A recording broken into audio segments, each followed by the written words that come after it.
इसकी प्राइसिंग बहुत ज़्यादा ऊपर नीचे होती रहती है। तो आपको पता ही होगा कि बिटकॉइन ऊपर नीचे, ठीक है। तो इसका मतलब आपकी पूरी इकोनॉमी ऊपर नीचे होना शुरू हो जाएगी।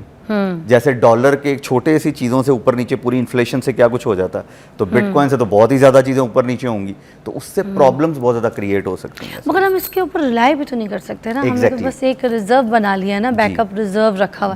अब हम उसके ऊपर टोटली इकोनॉमी को तो डिपेंडेंट नहीं कर सकते हैं ना। बिल्कुल, यही मैं बात कर रहा हूँ। और फिर उसके साथ ही असल में आपको इसको अगर इस तरह का कोई आपने कदम लेना है तो सिर्फ एक डिपार्टमेंट को ऑनबोर्ड नहीं करना पड़ेगा आपको।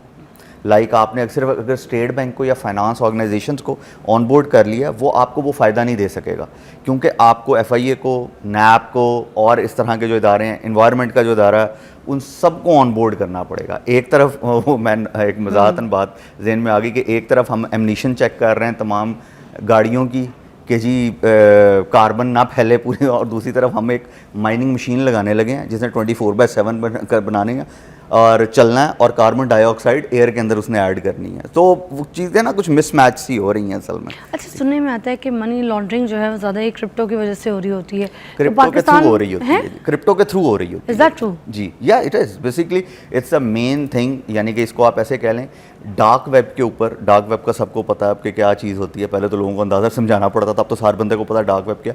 डार्क वेब की मेन करेंसी है असल में बिटकॉइन, क्योंकि ये ट्रेसेबल नहीं है। वंस आपने किसी को सेंड कर दी, अब वो उस बंदे तक पहुंची है या नहीं पहुंची आपको नहीं पता।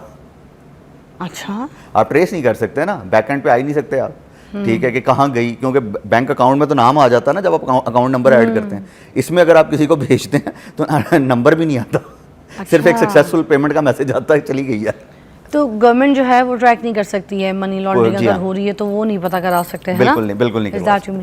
तो अब ये जो पाकिस्तान है, इसमें इसका फ्यूचर क्या है? क्या ये लीगलाइज होने जा रही है पाकिस्तान में? इसको अलाउ करेंगे? अभी तो जो उन्होंने भी ये टोकन 2025 पे बात की है, बिलाल बिन साकिब ने भी, वो भी यही बात की है कि जी अभी लीगल नहीं है, लेकिन इसके ऊपर हम स्ट्रैटेजी बना रहे हैं। लेकिन स्ट्रैटेजी जब तक लोगों को नहीं बताई जाएगी ना, लोगों को बताया नहीं जाएगा कि असल में इसका फ़ायदा क्या है, यानी उनके लिए एक नॉर्मलाइज चीज़ कर दी जाती है ना। जैसे आजकल मैं अगर इसको ऐसे मिसाल दूं, जब ChatGPT नया आया था तो लोगों को हवा लगता था, या ईमेल आज से बहुत साल पहले नई आई थी, लोगों को लगता था पता नहीं क्या चीज़ है। इसी तरह अब ये आ गई है, इसके ऊपर जब तक आप लोगों को बताएंगे नहीं कि स्ट्रैटेजी क्या बन रही है, कैसे बनाई जा रही है, तो फ़ायदा नहीं होगा। हाँ, अगर इसका ऑल्टरनेट जिस पे अगर हम काम करना चाहिए, that is called central bank of digital currencies. आपकी जो अभी हार्ड मनी है उसको हम कन्वर्ट कर दें डिजिटल मनी के अंदर डायरेक्टली, ई-रुपी बना दिया जाए, उसका क्रिप्टो करेंसी या क्रिप्टो कॉइन से कोई लेना देना नहीं है, उसको प्रॉपरली बना दिया जाए और हर बंदा वो यूज़ करना शुरू कर दे, तो आपकी ज़िंदगी और आसान हो सकती है। अब नई चीज़ों, देखें हम एक्चुअली वो चीज़ डिप्लॉय करने की कोशिश करने लगे हैं जो 2009 की है। मंजूर साहब, थोड़ा और डिटेल में जाएंगे, मैं चाह रही हूँ जो आम बिल्कुल देखने वाला शहरी है, जिसने बिटकॉइन का नाम तो सुना है, क्रिप्टो का नाम तो सुना है, बट उनको काम कुछ नहीं पता, इससे कैसे फ़ायदा हासिल कर सकते हैं, एक डिटेल में ज़रा डिस्कस करते हैं क्रिप्टो करेंसी के ऊपर और बिटकॉइन के ऊपर। अच्छा, ये एक सवाल बनता है कि जो FATF, ठीक है, ये जो एक ऑर्गेनाइजेशन है ना, ठीक है, जो कि मनी लॉन्ड्रिंग के अगेंस्ट काम कर रही होती है, इसमें पाकिस्तान पहले बड़े मुश्किलात में रहा है। अब अगर ये हम लीगलाइज कर देते हैं सारी चीज़ें, हम प्रॉपर तरीके से इसको नहीं करते, तो कि वहाँ पे FATF में क्या प्रॉब्लम्स हो सकती हैं? देखिए मैम, एक्चुअली चक्कर ये होता है, कोई भी ऑर्गेनाइजेशन है, UN है, FATF है, या कोई भी व्हाटएवर, कोई भी चीज़ ऐसी चल रही है, उनकी कुछ पॉलिसीज़ और कंप्लायंस होती हैं। किसी भी कंट्री को उनकी कंप्लायंस को पूरा करना पड़ता है। अब जो उन्होंने अगर लिखी हुई है, जो यहाँ पे पॉलिसीज़ बनेंगी वो उन तक पहुँचेंगी, उसके ऊपर वो एक डिसीजन देंगे असल में कि जी आपने, जैसे इसकी एक मिसाल दे देते हैं कि जी कंपनी के अंदर समझाने के लिए आपने जाके कई दफ़ा देखा होगा, लिखा होता है ISO 9001।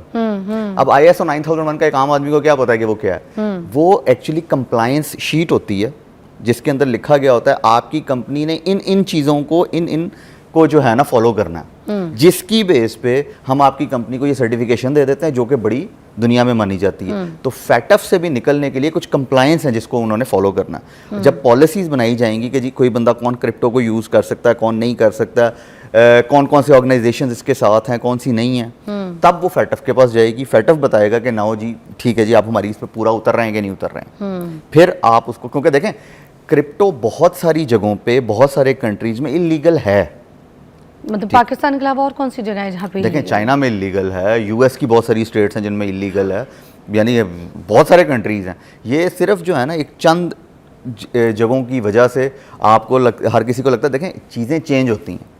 कोई भी टेक्नोलॉजी जब आती है ना दुनिया के अंदर, वो शुरू में लग रही होती है कि बहुत बड़ा हवा है, फिर आप उसके अंदर से चीज़ें निकालनी शुरू करते हैं। कुछ लोग बड़े चालाक थे, जब कॉइन महंगा हुआ तो उस टाइम पे उन्होंने ख़रीद लिया, ठीक है, सॉरी जब सस्ता हुआ तो उन्होंने ख़रीद दिया, जैसे ही महंगा हुआ तो उन्होंने बेच दिया।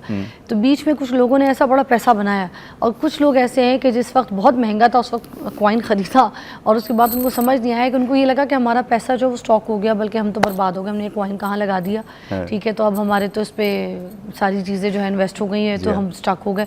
तो ऐसे क्या चालाकियाँ होती हैं, क्या ट्रिक क्या होती है इस पे पैसा लगाने की, कॉइन खरीदने की? Actually to be honest, I am not a crypto expert, लेकिन मैं ये ज़रूर कह सकता हूँ कि जी हमारे यहाँ जो है ना, लोगों को पहले नॉलेज ले लेना चाहिए और फिर चीज़ों की तरफ जाना चाहिए। यानी मैं एक आम आदमी हूँ, मैं जाके जी फ़ौरन रियल स्टेट के ऊपर जो है ना अपना पैसा लगा दूँ और उसके बाद मुझे पता ही नहीं अगले 5 सालों में होना क्या है, ठीक है, किस तरफ जाना है मार्केट ने, और 5 साल बाद वो जो मैंने 4 करोड़ का घर लिया या ज़मीन ली थी वो 1 करोड़ पे आ गई हुई है, तो मुझे तो नुकसान ही होगा ना।